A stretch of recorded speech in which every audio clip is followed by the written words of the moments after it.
ওটার বিরুদ্ধে পোলাপাইন আন্দোলন করছে, ডিসক্রিমিনেশন মুভমেন্ট। ভালো কথা। আন্দোলন করতে করতে শেখ হাসিনার উপরে আল্লাহর কি পড়ছে, আক্কেল বুদ্ধি সব চলে গেছে। পোলাপাইনটা ইচ্ছা মতো পিটাইছে, খাইছে পিটুনি। আওয়ামী লীগ আজকে ওই একজনের দেখলাম ডোবায় পড়ে মারা যাচ্ছে, পালাচ্ছে এক চেয়ারম্যান। আল্লাহ শাস্তি এগুলি। আন্দোলন করলো আওয়ামী লীগ, জনগণ, ছাত্র জনতা।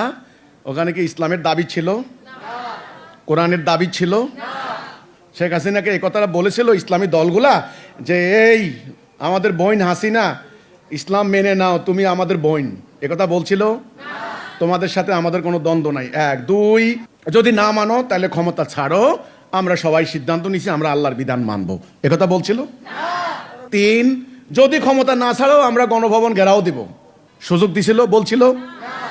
আন্দোলন করতেছে করতেছে করতেছে করতেছে, আন্দোলনের ভাষা পরিভাষা মোতাবেক এমন একটা পর্যায়ে যাইয়া ফিট করছে, আওয়ামী লীগ পালাই গেছে।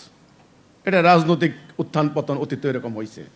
ওই তিউনিসের থেকে বেন আলী পালাইছে, সিরিয়া থেকে বাশার আল আসাদ পালাইছে, আমাদের এখান থেকে হাসিনা পালাইছে, এরা হয়েছে। ইসলামী দলগুলা কি করলো, মাঝখানে ঢুইক্কা হাসিনার কাপড় সবর নিয়ে টানাটানি শুরু করে দিল। এইবার যারা এনসিপি করে, এনসিপি, তারা বলছে বিপ্লব চিন্তাই হয়ে যাচ্ছে। চিন্তাটা কেরা করতেছে? ভাই, ইসলামকে এত হাস্যরসের পাত্র বানিয়েন না। ইসলাম একটা সুমহান আদর্শ। নবী করিম সাল্লাল্লাহু আলাইহি ওয়াসাল্লাম জীবনে প্রতারণা করেননি, মিথ্যা বলেননি। তিনি সোজা প্রস্তাব দিয়েছেন, তোমরা বলো লা ইলাহা ইল্লাল্লাহ। যারা মেনেছেন তারা ওনার অনুসারী মোমেন, যারা মানে নাই তারা কাফের। ওনার বাহিনী সোজা ময়দানে গিয়ে বলেছেন তোমরা আল্লাহর দ্বীন মেনে নাও, তোমরা আমার ভাই। কাফের সর্দারকে বলেছে যদি না মানো, ক্ষমতা ছাড়ো, আমরা আল্লাহর খেলাফত করব, আমরা তোমাদের একটা ছেঁড়া জুতাও ধরবো না। এটা ইসলাম। যদি না মানো লড়াই হবে ময়দানে, তলোয়ারের তেজ পরীক্ষা হয়ে যাবে। সিম্পল, সিরাতুল মুস্তাকিম, সহজ, পরিষ্কার।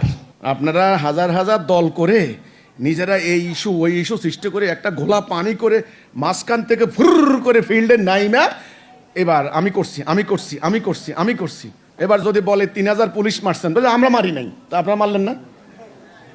ভাই, দায়িত্ব নিতে হবে, এটা ইসলাম। রাসূলুল্লাহ সাহাবীরা দায়িত্ব নিয়েছেন যে হ্যাঁ আমরা করেছি, এই জন্যে করেছি। দুই একটা জায়গায় কমান্ডারদের ভুল হয়েছে, হয় না যুদ্ধের মধ্যে?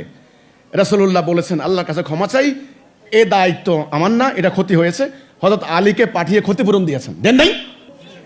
এটা ইসলাম। আমার কথা ভাই, আপনারা যেই ঐক্যবদ্ধ হচ্ছেন, এগুলা হলো নির্বাচনে বৈতরণী পার হওয়ার, এগুলা দিন প্রতিষ্ঠার ঐক্যবদ্ধতা নয়। এগুলা দিয়ে ইসলাম প্রতিষ্ঠা হবে না।